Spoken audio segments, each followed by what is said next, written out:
UNAD, la red de atención a las adicciones presenta Hablemos de Chemsex, un podcast para quienes desean combinar sexo y drogas. Como sexólogo, abordaremos diversas cuestiones relacionadas con la sexualidad y el chemsex, incluyendo las principales demandas en consulta, la importancia de comunicar los deseos y las necesidades con las parejas sexuales y fomentar la salud sexual satisfactoria. Joaquín destaca la importancia de integrar la sexología en el abordaje del chemsex.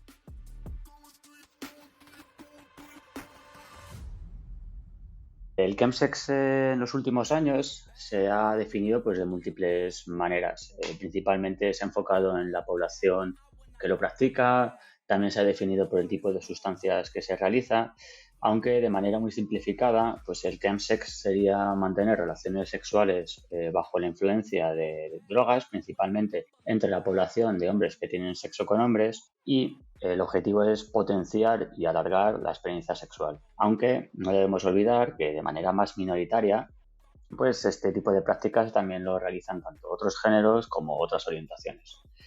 Tampoco debemos olvidar que hay personas que lo utilizan en solitario a través de la pornografía o el uso de sex cams. Es decir, lo importante es obtener ese placer sexual mediante el uso de sustancias. Es verdad que desde el ámbito británico y en la mayoría de estudios internacionales se ha definido el chemsex a través de la metanfetamina, la mefedrona o el GHB. En la mayoría de los estudios en el ámbito español, las sustancias más utilizadas son tanto la mefedrona como el GHB o el GBL, pero también el alcohol, los poppers y los fármacos antiimpotencia. Por ello es importante que el abordaje del chemsex desde la sexología está implicando una intersección compleja entre la sexualidad y el uso de sustancias.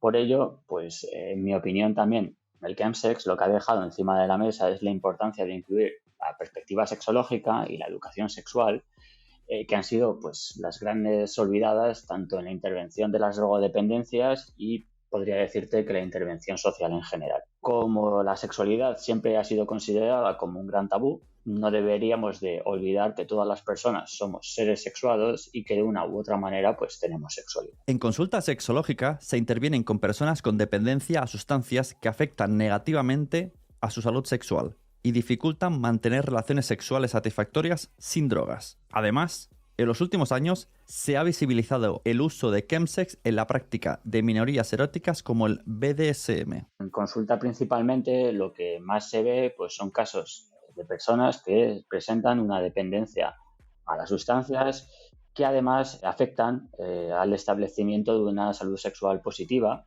así como otras dificultades para mantener relaciones sexuales satisfactorias sin la necesidad del uso de drogas. También es muy común y se ve en muchos casos la homofobia interiorizada como un problema que es recurrente, ya que muchas personas instrumentalizan el chemsex o instrumentalizan el consumo de sustancias como una forma de lidiar con la vergüenza y el autorrechazo derivados de la no aceptación de su orientación sexual. También en los últimos años, sobre todo desde la consulta sexológica, lo que se ha empezado a visibilizar es el uso o la práctica de minorías eróticas como el BDSM, que utilizan el chemsex para intensificar sus experiencias o para enfrentar sus propios tabúes o estigmas derivados de la práctica del BDSM o de las prácticas de las minorías eróticas. Es importante destacar que durante los años 80 se popularizó la palabra parafilia y se recogió en el DSM, lo que ha generado una enorme carga negativa para denominar ese tipo de prácticas eróticas, que a su vez conlleva una gran estigmatización para las personas que encuentran satisfacción con estas prácticas. De hecho, aún en la actualidad, muchas personas viven con mucho agobio, sentir placer y disfrutar con gustos alternativos, y por ello es bastante habitual encontrar casos de personas usuarias de chemsex que utilizan estos contextos de consumo precisamente para vivenciar estas minorías eróticas o que son descubiertas a raíz del consumo. Por el contrario, les resulta bastante difícil vivirlas de manera satisfactoria y sin la existencia de drogas, precisamente por la interiorización de esa visión patológica. Las aplicaciones de citas han facilitado y acelerado el acceso a encuentros de chemsex, permitiendo a los usuarios encontrar rápidamente parejas sexuales dispuestas a participar. Esto ha aumentado la frecuencia e intensidad de estas prácticas. Sin embargo, estas plataformas también promueven relaciones más superficiales y rápidas. Las aplicaciones de citas y redes sociales, sobre todo lo que han hecho es acelerar y facilitar el acceso y la organización de los chats. Además, estas plataformas, permiten a las personas usuarias encontrar rápidamente parejas sexuales dispuestas a participar en estas sesiones, lo que además podríamos deducir que ha generado una mayor frecuencia y una mayor intensidad en la práctica del chemsex. Por otra parte, aunque las apps de citas lo que han hecho es acelerar las conexiones interpersonales, también han promovido un tipo de relación mucho más superflua y mucho más rápida, aunque esto no implica que las relaciones que establecemos en estas plataformas deberían de ser necesariamente emocionalmente desvinculadas, ni que se deban de mercantilizar tanto los cuerpos como las emociones. De este modo, desde la sexología, lo que se trabaja es en fomentar nuestra capacidad para autoconocernos, conocernos y ser responsables además con las relaciones que establecemos con otras personas. Entendemos así que tanto la libertad sexual no debería de estar ni desvinculada ni de emociones ni del respeto hacia otras personas.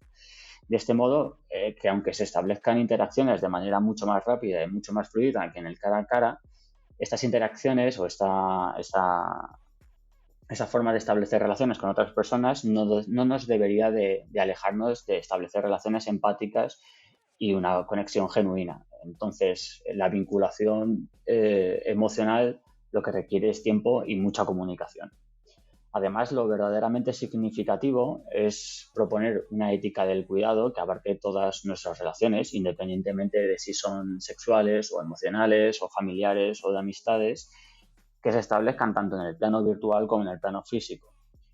Lo que se promovería o lo que se debería de promover es un acercamiento mucho más humano y mucho más responsables en nuestras conexiones interpersonales.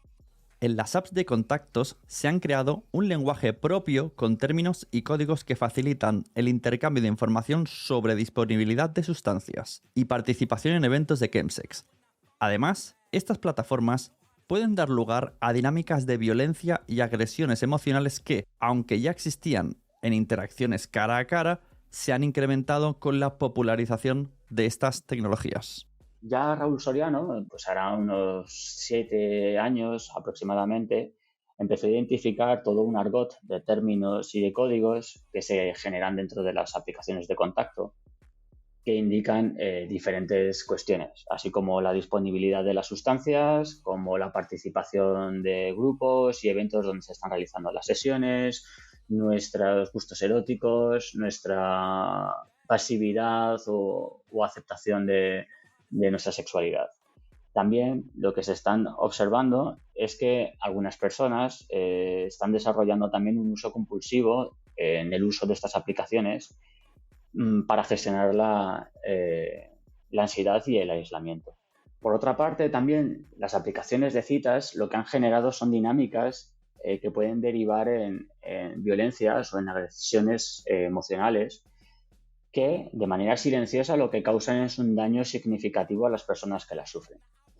Aunque ese tipo de comportamientos perjudiciales ya existían en las interacciones cara a cara, la popularización de estas tecnologías lo que ha hecho es incrementarlas, ¿no?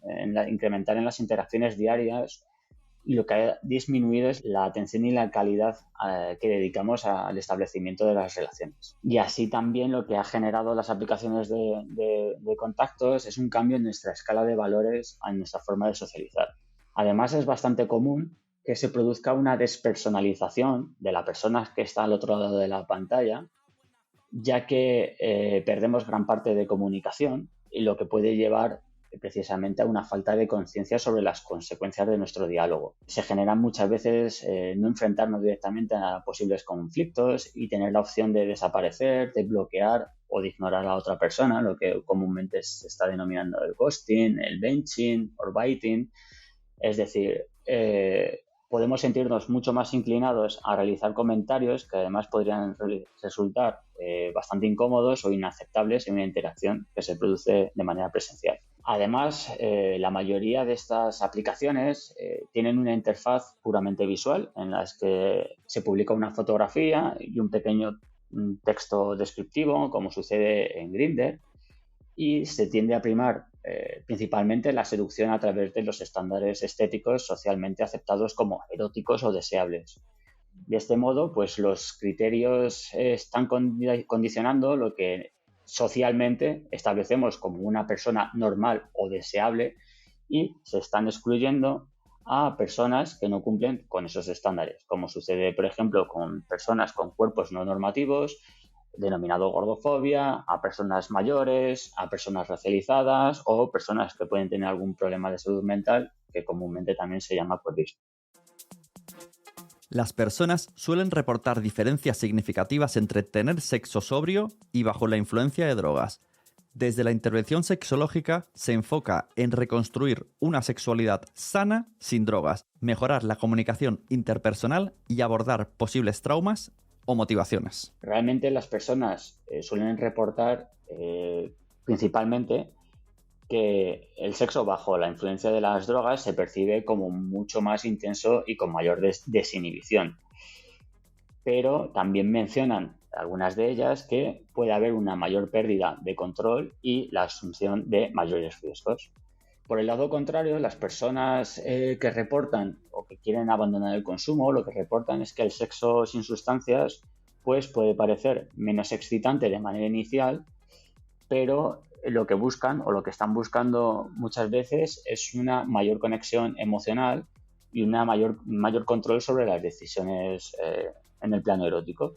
Así que, por ejemplo, algunas de las cuestiones que más se ven en consulta serían pues la reconstrucción de una sexualidad alejada de las drogas. En muchas ocasiones las personas que acuden a consulta sexológica no recuerdan cuándo fue la última vez en la que mantuvieron relaciones eróticas sin el uso de sustancias. Por lo tanto, hay que volver otra vez a trabajar con esta persona en el plano erótico, en el plano de los deseos, de autoconocimiento, para que pueda volver a reconstruir una sexualidad placentera y saludable sin el uso de sustancias. Además, establecer relaciones de intimidad de una manera más emocional que puramente sexual, mejorar la comunicación y las habilidades interpersonales de la persona, en muchas ocasiones con el uso de sustancias o acudir a chills en los que ya hay un contexto sexualizado, hace que precisamente las personas pues pierdan esas habilidades de comunicación o de seducción.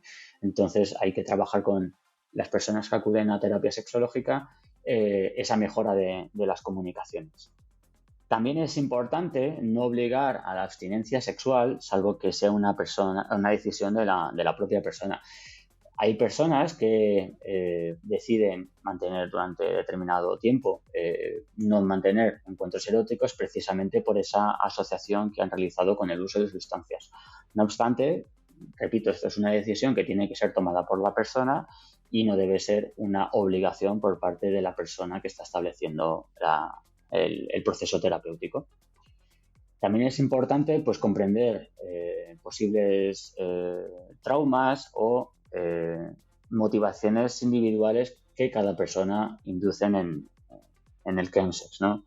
¿Y cómo podemos ver esas motivaciones? Pues en muchas ocasiones habría que indagar sobre su biografía sexual, ver cuáles son los posibles malestares que está vivenciando en su sexualidad, comprender cuándo y cómo, qué relaciones ha establecido de manera satisfactoria, cómo las ha realizado, con quién, con qué personas, en su entorno, en su contexto cultural, su contexto familiar, de amistades, si es una persona que ha tenido el apoyo familiar a la hora de expresar su orientación o su identidad, etcétera. Todo este tipo de motivaciones son importantes también para comprender el contexto erótico de esta persona. También es importante pues, trabajar la autoestima, el trabajo corporal, racial, de rendimiento sexual, del tamaño del pene. En los últimos años, en las últimas décadas, por así decirlo, se le ha dado muchísima importancia al vigor y al tamaño del pene como algo que es símbolo de la masculinidad y del rendimiento erótico. Sobre todo lo podemos observar en la pornografía. Muchas personas que acuden a consulta, lo que se observa es que tienen unas comparaciones muy alejadas de la realidad, de lo que se espera, ¿no? Entonces viven con mucha ansiedad en los encuentros eróticos, utilizan las sustancias precisamente para rebajar esa ansiedad, aunque, de manera puntual es cierto que a algunas personas les puede resultar satisfactoria esa reducción de la ansiedad a través del uso de sustancias, pero que de manera prolongada sabemos que el vigor del pene, la erección, pues también puede verse afectada precisamente por el uso de sustancias. Entonces, trabajar todas estas variables y el trabajo de autoestima. También es importante una acumulación de experiencias positivas reales, hacerle ver a la persona que aunque no vaya a mantener relaciones eróticas sin drogas, puede mantener encuentros eróticos satisfactorios con personas que le pueden reportar de otra manera una experiencia erótica satisfactoria, es decir, ver un poco qué experiencias previas estaban manteniendo y con quiénes, y potenciar precisamente la búsqueda o el establecimiento de experiencias positivas que a esta persona le fomenten mantener relaciones eróticas sin el uso de sustancia. Así también una aceptación de sus gustos eróticos, pues por ejemplo, si a una persona le gusta el BDSM, darle claves y pistas de cómo aceptar ese tipo de erótica minoritaria, así como habilidades de comunicación, que la persona también se autorresponsabilice de su propio placer, de negociar las prácticas eróticas, de comunicar sus gustos y necesidades con sus parejas sexuales, es decir, una multitud de aspectos que en muchas ocasiones son trabajos puntuales y que en muchas ocasiones conlleva trabajar múltiples aspectos de la sexualidad de la persona. ¿A qué desafíos se enfrentan las personas cuando intentan tener relaciones sexuales sobrias después de haberse acostumbrado al chemsex? Principalmente los desafíos a la hora de dejar de consumir o de dejar el chemsex, lo que incluye principalmente es la dificultad para alcanzar el mismo nivel de excitación y del placer sin el uso de las drogas. Entonces lo que se va a generar es una ansiedad sobre el rendimiento sexual y la necesidad de reconfigurar las expectativas y hábitos sexuales. Además, pues lo que pueden también surgir con el abandono de las sustancias son problemas de autoestima y de comunicación con las parejas sexuales a la hora de comunicar sus gustos o de necesidades eróticas. Además, algunas personas también que deciden dejar de consumir, pues pueden también tener complicaciones a la hora de abandonar el proceso terapéutico, sobre todo durante las primeras etapas iniciales, ¿no? Entonces, pues para abordar esta situación, muchas personas acuden a este proceso sexológico, a terapia de pareja, precisamente para evitar recaídas o tener un acompañamiento profesional a la hora de abandonar el uso de sustancias. En el tema de las minorías eróticas, también es importante comprender si la persona que ya estaba interesada o lo practicaba antes del chemsex, ¿no? O si, por ejemplo, las descubrió a través del consumo. Sin embargo, esto es fundamental porque influirá precisamente a la hora de separar el uso de las drogas de estas prácticas. Si las sustancias han estado fuertemente vinculadas a un estilo de sexualidad basada en prácticas minoritarias, lo que va a requerir es mucho esfuerzo y tiempo de la persona para desvincularlas.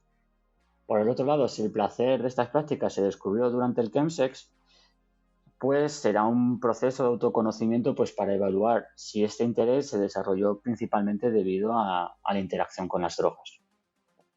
Además, las sustancias lo que pueden fomentar es la expresión de fantasías eróticas al desinhibirnos y estimular a las personas a la hora de satisfacerlas.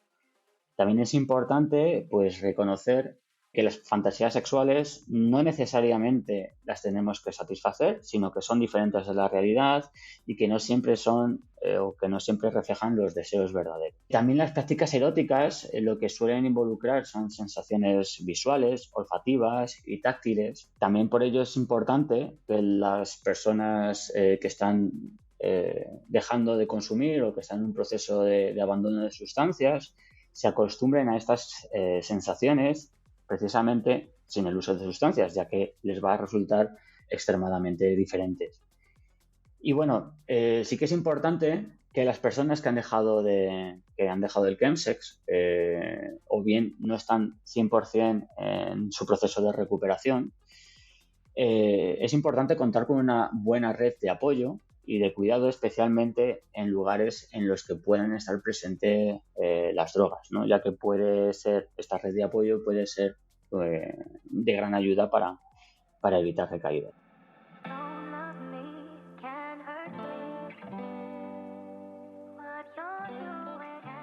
Para Joaquín, es fundamental fomentar un entorno seguro y de confianza en cualquier intervención sexológica, permitiendo a las personas hablar abiertamente sobre sus prácticas y problemas. Esto mejora la relación terapéutica y la efectividad del tratamiento. Yo creo que en contra, o no en contra, sino de manera complementaria, las consultas individuales lo que permiten son trabajar en problemas más personales, que son más de la esfera íntima, y se establece una interrelación entre la persona profesional, la terapeuta, y la persona usuaria. Por eso yo creo que es fundamental que cuando hagamos una intervención sexológica se fomente un entorno seguro y de confianza donde las personas se sientan libres para hablar abiertamente sobre sus prácticas y sobre sus problemas derivados. Esto sin duda lo que fomenta es una mejor relación terapéutica y yo creo que lo que permite es un abordaje pues, más efectivo. ¿Qué sugerencias darías a otros profesionales de la salud sexual o de drogodependencia que estén empezando a tratar casos de chemsex? ¿Y cómo influyen las competencias culturales en el tratamiento de las personas que practican chems? Yo recomendaría formarse. En los últimos años, la verdad es que se han realizado múltiples cursos de manera online o de manera presencial sobre el abordaje del chemsex y en la intervención sexológica. Aunque aún queda mucho en el marco sexológico que se incluya la intervención con el uso de sustancias, sí que es fundamental, como profesionales, adoptar una postura que no fomente ni los juicios de valor sobre las prácticas sexuales, ni que se genere un estigma cuando exista un uso de drogas. Además, también es importante estar bien informado sobre el tipo de sustancias, los efectos y trabajar en colaboración con otros profesionales de la salud mental o de las adicciones a la hora de derivar. Y además es fundamental pues, generar un contexto seguro donde las personas se sientan comprometidas, comprendidas y apoyadas. Además, es importante que todos los profesionales se formen en competencias culturales, tanto en la cultura sexual gay como en otros factores, como lo que puede ser competencias culturales para evitar sesgos racistas o capacitistas o mitos en torno al ideal del cuerpo perfecto en la cultura gay. Yo creo que además también cuando nos formamos en competencias culturales, lo que nos fomenta o nos da habilidades como profesionales para reconocer otros factores como la homofobia o el estigma asociado al uso de drogas que muchas personas experimentan. En el modelo de sexualidad hegemónico, la penetración y el orgasmo se sitúan en el centro de la interacción sexual. Desde una perspectiva sexológica se promueve la diversidad de prácticas sexuales, no limitándose únicamente a la penetración, y enfatiza la exploración de diferentes formas de placer. En el contexto del chemsex, las drogas pueden intensificar las fantasías sexuales, lo que puede complicar la distinción entre lo que realmente desean y lo que es impulsado por el uso de sustancias. Esto yo creo que es fundamental, ¿no? Porque vivimos en una sociedad que está excesivamente coitocéntrica, es falócrata y es finalista. Es decir, que en todos los encuentros eróticos tiene que haber una penetración, donde el pene es el centro de la interacción y siempre tiene que existir un orgasmo para darle significado al encuentro sexual. Desde mi perspectiva sexológica, lo que se fomenta precisamente es una sexualidad no coitocéntrica, que se educa sobre la diversidad de prácticas sexuales, que no se centran únicamente en la penetración, y lo que se promueve precisamente es la exploración de diferentes formas de placer. De este modo se enfatiza la importancia del consentimiento, la conexión emocional y ofrecer alternativas al uso de drogas para intensificar precisamente el placer sexual. Este modelo de sexualidad lo que no se reduce es a un modelo genitalista y así se reconoce a todo el cuerpo como un todo sexual. ¿Podrías explicar la diferencia entre fantasías sexuales y deseos eróticos y cómo se manejan en el contexto del chemsex? Las fantasías sexuales y los deseos eróticos son conceptos que están relacionados, pero son distintos y que juegan un papel crucial en la vida erótica de todas las personas. Y precisamente es muy importante dentro del contexto del chemsex. Yo creo que comprender estas diferencias lo que nos puede proporcionar es una visión mucho más clara de las motivaciones detrás de esa instrumentalización del uso de drogas durante el sexo, y además nos puede ayudar a desarrollar estrategias para desarrollar una vida sexual más satisfactoria. De este modo, las fantasías eróticas o las fantasías sexuales son imaginaciones o pensamientos eróticos que pueden surgir de manera espontánea o que las elegimos directamente con elementos o con contextos o con personas que nos excitan. De este modo, pues las fantasías pues pueden incluir una amplia gama tanto de escenarios como de personas o actividades que pueden o no reflejar nuestros verdaderos deseos, o en muchas ocasiones las fantasías sirven como una forma de explorar nuestra sexualidad. Yo creo que lo importante de lo que es una fantasía sexual es que no necesariamente se deben de llevar a cabo en la vida real. Son imaginaciones que las utilizamos dentro de nuestros esquemas de excitación mental. De este modo, los deseos eróticos serían conductas de realizar determinadas prácticas sexuales. Estos deseos suelen ser más específicos y lo que reflejan es lo que la persona realmente quiere experimentar en términos de contacto físico o emocional. A diferencia de las fantasías, los deseos eróticos lo que implican es una voluntad activa de buscar y participar en determinadas actividades sexuales. Así que dentro del contexto de chemsex, la línea entre fantasías y deseos eróticos es bastante difuso, ¿no? De este modo, lo que surge, de aquí aparece, es el uso de las drogas, que puede intensificar esas fantasías sexuales, haciéndolas parecer pues, más urgentes y más realistas. De este modo, las sustancias utilizadas en el chemsex lo que permiten es desinhibirnos, lo que permiten a las personas pues, actuar sobre esas fantasías que de otro modo pues, podrían no intentarlas. Esto lo que lleva es que la realización de deseos eróticos bajo la influencia de drogas, pero también puede complicar esa distinción de lo que realmente desean, de lo que es impulsado a hacerlo precisamente por el estado, por el uso de estas drogas. Por ello, pues es importante en terapia sexológica o en la educación sexual o cuando se hace un counseling sexológico, explorar estas diferencias para entender las motivaciones existentes detrás del uso de drogas durante el sexo. Algunas personas, bueno, pues utilizan el chemsex pues, para desinhibirse y explorar estas fantasías sexuales y sienten que no son capaces de realizarlas sin la existencia de las drogas. Y en otros casos, bueno, pues las drogas son utilizadas para amplificar tanto el placer como la satisfacción de los deseos eróticos. Así que también lo que se suele fomentar es una comunicación abierta y honesta con las parejas sexuales, discutir abiertamente las fantasías y deseos, establecer límites y asegurar que todas las partes involucradas se sientan cómodas y seguras, ¿no? Yo creo que fomentar un ambiente de confianza y de consentimiento mutuo es fundamental pues, para disfrutar una vida sexual saludable y satisfactoria. ¿Cuáles serían las principales dificultades en la intimidad que enfrentan las personas que practican chemsex y cómo es la falta de habilidades de comunicación y la dificultad para pactar prácticas? Las personas que practican chemsex principalmente lo que enfrentan son dificultades en el plano de la intimidad y muchas veces lo que está es interrelacionada directamente en el plano interpersonal y en la negociación de las prácticas sexuales.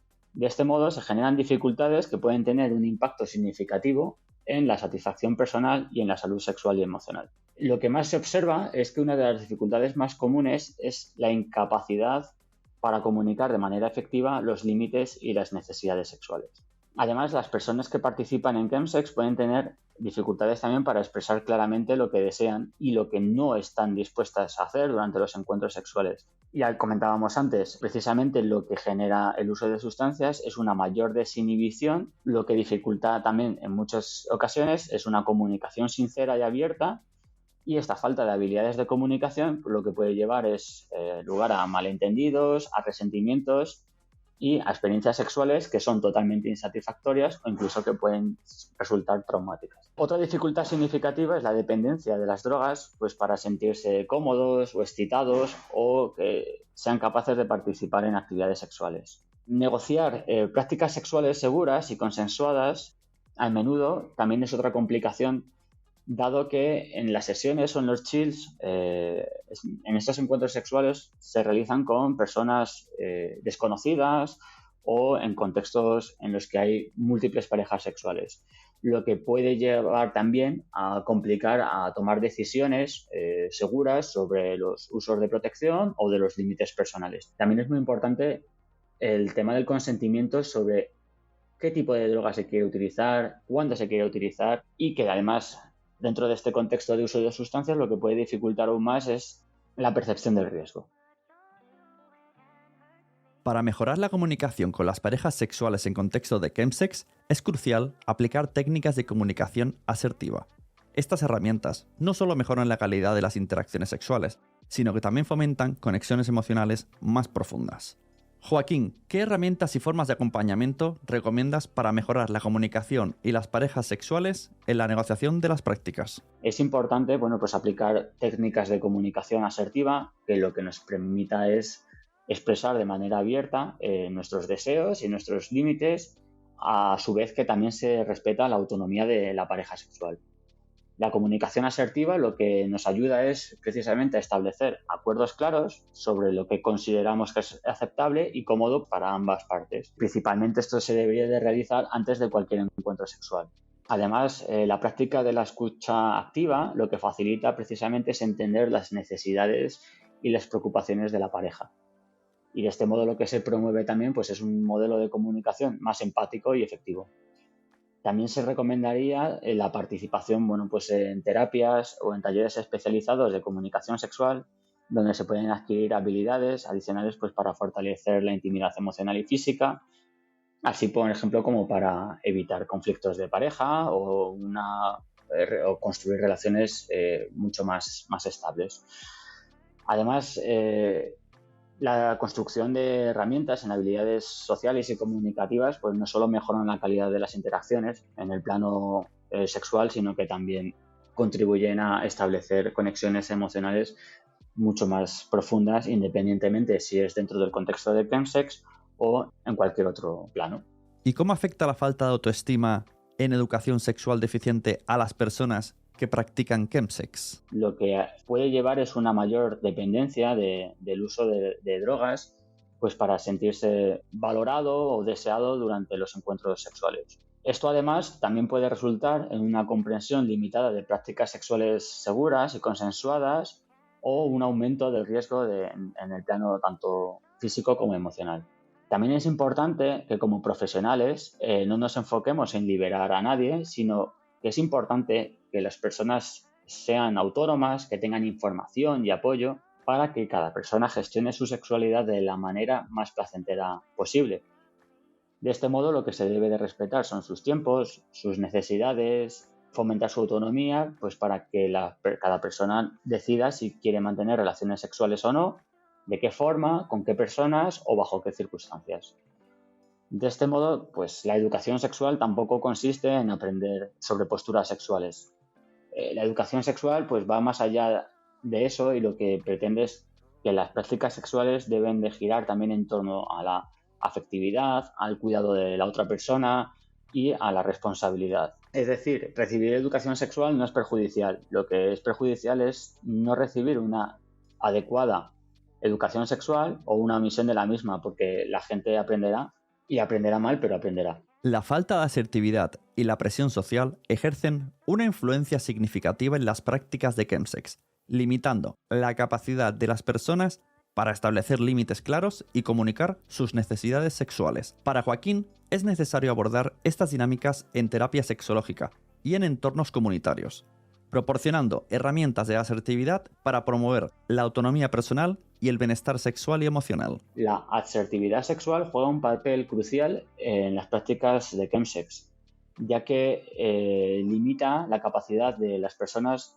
a la hora de establecer límites claros o de decir no a actividades que no desean realizar.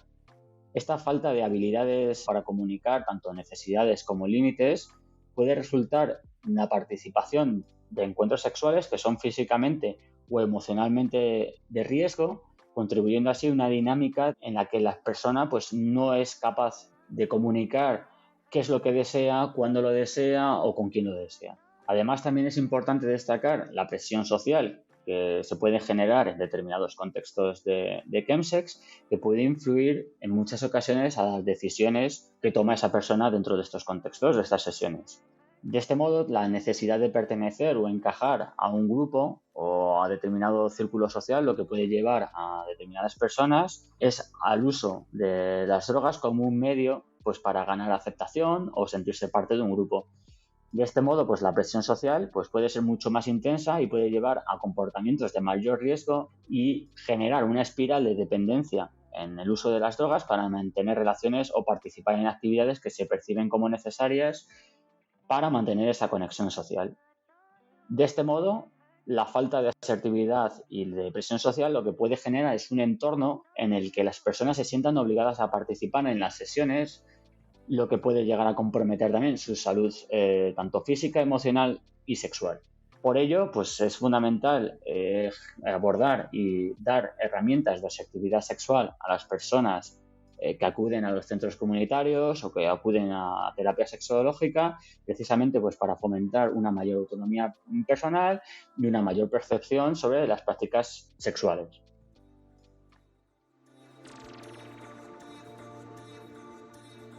Hablemos de Chemsex es un podcast de UNAD, la Red de Atención a las Adicciones, financiado por el Ministerio de Derechos Sociales, Consumo y Agenda 2030 de España.